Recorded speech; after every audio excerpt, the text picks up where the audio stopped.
montage de lunettes. C'est un nouveau concept. Est-ce que vous appréciez cette nouvelle intro? On peut faire ça à chaque fois si vous voulez. J'ai besoin d'ASMR. Je viens de passer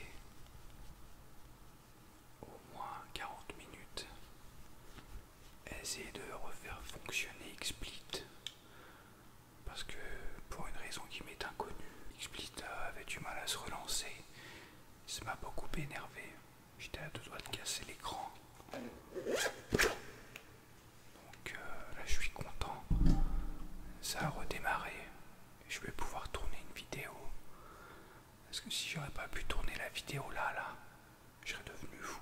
J'aurais cassé au moins 2 écrans à la force de mes mains, de mes poings. Et j'aurais été bien déçu parce que sans écran, on peut pas faire grand chose avec un PC. Tourne et retour, nous sommes de retour une semaine après l'épisode 3, l'épisode bonus de cette saison 11, avec ce qu'on a eu en guest star, Hachi Parmentier par Findus, une session de survie totalement aux fraises, totalement à chier avec Maggie. À la fin de l'épisode 2, on nous a vendu une confrontation entre les Reapers et le groupe de Maggie Negan, pour finalement rusher ça en même pas une minute d'intro. C'était ça le début de l'épisode 3, c'était vachement cool du coup, parce qu'on a passé 20 minutes à se faire chier avec Maggie, 20 minutes à se faire chier avec les chevaux, et quasiment 5 minutes à se faire chier une nouvelle fois avec Maggie et Negan, et surtout Alden. Alden qui j'espère va crever tout seul comme une vieille merde dans son coin. J'ai très hâte de voir ça. Mais bon là pour le coup on est sur l'épisode 4, un épisode 4 qui va être centré sur Daryl, vu le teaser qu'on avait eu la semaine dernière. Donc on va voir tout ça. Est-ce que un épisode solo Daryl contre les Reapers, en particulier avec une rencontre avec le chef des Reapers, joué par un acteur que j'apprécie beaucoup, que j'avais vu dans les 2 saisons de Happy. Enfin bref, go pour la réaction de l'épisode 4, avec une petite critique. Méridien. Petit récapitulatif des épisodes précédents. La fameuse confrontation Osef. Ah, donc on retourne à ce moment-là, toujours avec les projecteurs qui niquent totalement l'immersion en pleine nuit. Ah donc tout le monde s'est fait attaquer et lui il part pister un mec. Le caillou. C'est quand même dingue à quel point depuis la fin de saison 10 ils ont intégré le gameplay de The Last of Us dans la série. Il lui a acheté son arbalète. J'ai oublié d'allumer mon autre lumière. Du coup il y aura une lumière pourrite à l'intro. Super. Excusez-nous YouTube.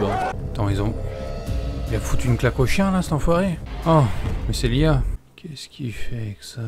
Il s'en est mis plein la gueule. Il y a sa copine. Il veut pas salir ses vêtements. D'habitude, la chair à zombie et tout, tu mets ça sur un vieux pancho sur toi. Mais lui, il se l'est joué à la Nick. Dans Fear, il se met sur la gueule. Ça fait une petite teinture blonde. Oh, il ment. Ouais. Bon, déjà que dans l'épisode solo de Daryl, l'épisode bonus, son personnage Alia, je trouvais pas ouf. Alors là, on nous fait une quoi? On nous fait une douette et chérie quoi. On nous fait la même. Insupportable. Bah ça va être un épisode exceptionnel hein. Ça va être super. Il y a rien qui va dès l'intro. Incroyable. Je vais pas du tout penser à Dwight tout ça. Mais qu'est-ce qu'ils nous veulent? Je comprends pas. Mais ils se sont battus contre eux. Ils savent où ils sont ou pas? Et avec qui? Excusez-moi, on est dans Fear the Walking Dead ou pas là? Parce que on est proche du zéro là. Hein. Ils vont nous faire tenir ça pendant une demi-heure là, le coup du Daryl enfermé, questionné, pour 10 minutes où il va se passer des choses intéressantes. C'est comment? Donnez-moi tort. Faites-moi un épisode sympathique quand même. Mon dieu, mais qu'est-ce que c'est que ce regard à la con là? Seigneur, là tu nous mets Easy Street et c'est bon là. Ah, je suis saoulé. Ça y est. 14 minutes d'épisode et je suis déjà saoulé. C'est le ninja là? Pourtant tu le fais là. Oh, on dirait pas le ninja en fait. Hein. Qu'est-ce qui se passe?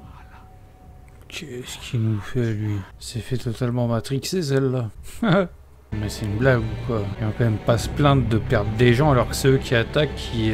c'est pour attaquer. Ils peuvent pas se plaindre d'avoir des pertes. Ils attaquent les premiers et ils se plaignent qu'il y en a un qui est mort. Seigneur. Ça se voit tellement qu'ils ont créé ce personnage-là juste pour un épisode bonus et qu'ils se sont dit tiens, On va la faire revenir en première partie de saison 11, mais il faut lui donner un petit background quand même un peu plus complet que ce qu'on lui a donné durant l'épisode bonus. Donc en fait, avant la vie de tout ça, c'était une mercenaire qui avait le même boss, et là ils sont de retour tous ensemble. Vas-y, il y en a marre, c'est pas possible quand même. C'est ça la saison 11. Putain, je me suis dit, tiens, ça va être cool de faire des réactions. C'est la dernière saison de The Walking Dead. Forcément, ça va être que bien. Il va y avoir quand même des petits défauts, c'est sûr. Mais que du bien quand même, un minimum. Mais un minimum, beaucoup de bien. Et en fait, non, depuis l'épisode 3 et là, cet épisode-là, c'est n'importe quoi. On est dans un level Fear the Walking Dead. C'est pas possible. Je suis dégoûté.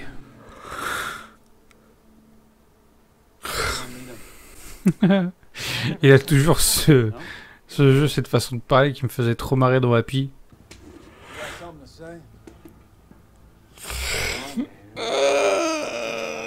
On se fait chier. Il a deviné qu'à mentait. Welcome him.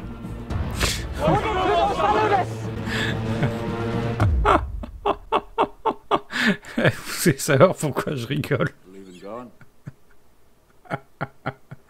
Parce que quand je le vois là, en fait, là, le perso, je m'imagine Graves pas 60 balais, c'est avec une moustache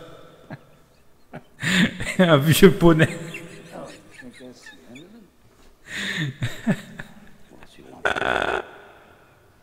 Je regarde pas les couilles, frère. Mon Dieu. Oh, quel bobard. Tout ça pour un vieux cinglé. Une nouvelle déception. Il nous parle de gens invincibles et tout, mais on a bien la preuve qu'ils sont pas invincibles, vu qu'il y en a qui sont morts suite à l'intro de l'épisode 3. Donc réveille-toi mon bonhomme, tout ce que tu dis ça n'a aucun sens. Avec son bonnet. Donc ils sont une dizaine, une quinzaine. Mais c'est eux qui ont massacré la majorité des gens du groupe de Maggie, qui les a fait fuir et tout. Waouh. Ils veulent buter, c'est sûr.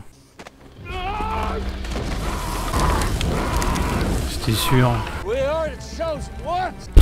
C'est ça l'épisode. Puis c'est la fin en plus. Allez, donne-moi envie pour l'épisode 5. Tiens, on va avoir du Alexandria et du Commonwealth. Du Maggie. Alors, qu'est-ce qu'elle va nous dire? Mais non, il porte des masques. Ah, dès que je la vois, j'en ai marre. Oui, allez. C'est bon. Allez, ferme-la, ta grande gueule, toi, là. Que dire?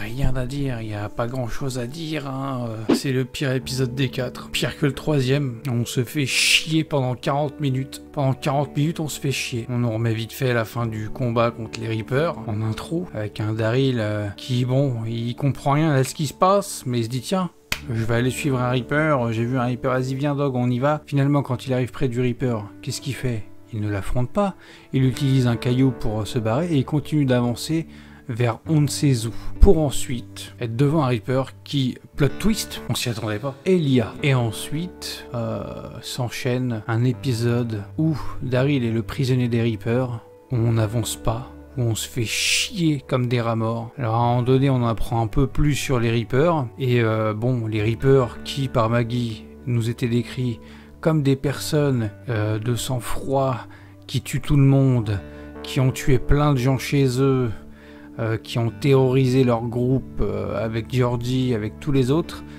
Les mecs, ils sont à peine une quinzaine. Leur chef, c'est un religieux complètement taré qui les a tous convertis à sa folie, un espèce de culte à la con. Elia s'est retrouvée là-dedans, mais le pire dans tout ça, c'est que elle s'est pas retrouvée là-dedans après s'être barrée de sa petite idylle avec Daryl. Elle s'est retrouvée là-dedans depuis longtemps parce que c'était une soldate, une mercenaire qui a rencontré tout ce groupe-là en Afghanistan ou dans un autre pays, je me souviens plus. Et depuis toutes ces années-là, bien avant l'apocalypse zombie, ils se connaissaient, mais ça, elle lui a jamais dit durant l'épisode bonus et ça a jamais été abordé.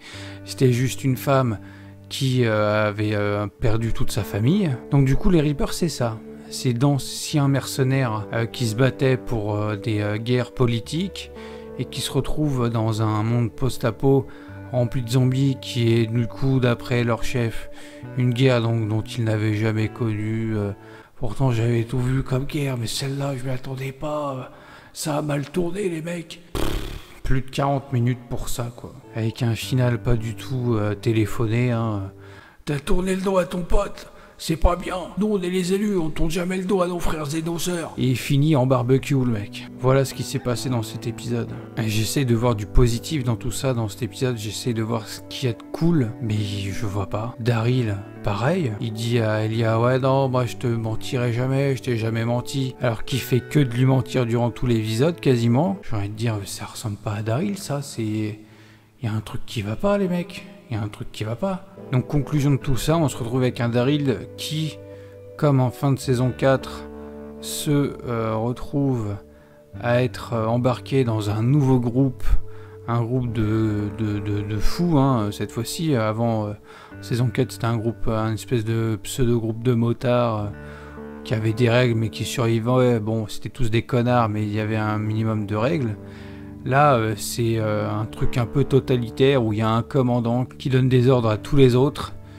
On ne sait pas pourquoi ils se battent, on sait pourquoi ils se sont battus avant, ce qu'ils étaient avant, mais là en tant que Reaper, on ne sait pas pourquoi ils agissent comme ça. Le chef des Reapers, il ose se plaindre qu'il a perdu des hommes, alors que c'est eux-mêmes qui ont attaqué les premiers, qui ont tué 2 personnes au moins durant la bataille, et lui il perd une personne. Et il se plaint en mode ouais, on va se venger, ça va être terrible. Mais à un moment donné, réfléchis aussi. Enfin, il n'y a aucun crédit dans ce groupe. Ce groupe, pour moi, n'a aucun crédit, n'a aucune crédibilité. Maggie nous a décrit ce groupe-là comme un truc de fou. En fait, ils sont à peine une quinzaine et c'est des tarés. Et c'est des personnes pas invincibles, puisque avec un tout petit groupe, ils ont réussi à niquer, ouais, même pas une... Je sais pas moi, ils étaient combien en face? 5-6, ils ont réussi à s'en sortir. Tous à peu près. Il y a juste 2 personnes qui sont mortes du côté de chez Maggie. Duncan qui est mort après, mais suite à ses blessures. Et Agatha qui est mort à cause du fait qu'il se soit fait encercler durant l'épisode 3. Donc voilà, il y a des choses qui m'échappent, il y a des choses qui sont pas compréhensibles en fait. Tout ça en fait n'a aucun sens. J'ai passé l'épisode à souffler, me plaindre, je pense que ça s'est vu hein, largement. Donc ouais, non, là, on a touché le fond du fond, hein, très clairement. Là, on est clairement dans un épisode bonus, hein, en fait. Ça va devenir ça, en fait, maintenant. À partir de maintenant, dès qu'il va y avoir un épisode un peu mauvais, on va comparer ça à un épisode bonus, parce que les épisodes bonus ont instauré un peu ce fait, d'où le nom d'être des bonus, ont instauré un peu le fait des épisodes un peu lambda où il se passe pas grand-chose. Donc du coup, maintenant, tu fais forcément la comparaison, tu te dis, ah ouais, c'est un épisode bonus. Alors déjà que l'épisode 3...